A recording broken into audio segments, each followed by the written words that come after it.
This is Tyler with Liberty Machine Works. Today we are working with the stock ID LKS. It's a Sheffield TF1004 cylindrical grinder.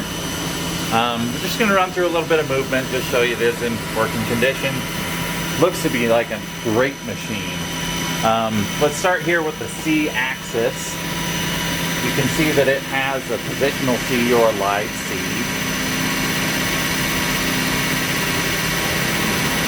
V movements. And the plunge or X axis.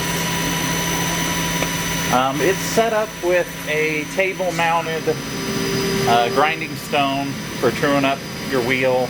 There's also a side truer, and it actually has one mounted on the back of the spindle as well. It has a, I don't really know what you want to call it. I call it a tailstock, but it is actuating tailstock to hold your parts. Has a follower. Right now that spindle is running at 1,000 RPM. I've taken it up to 1,500 RPM. Really can't tell in the video any difference, but it sounds really good.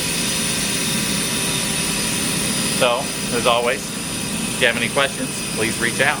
Thanks for watching.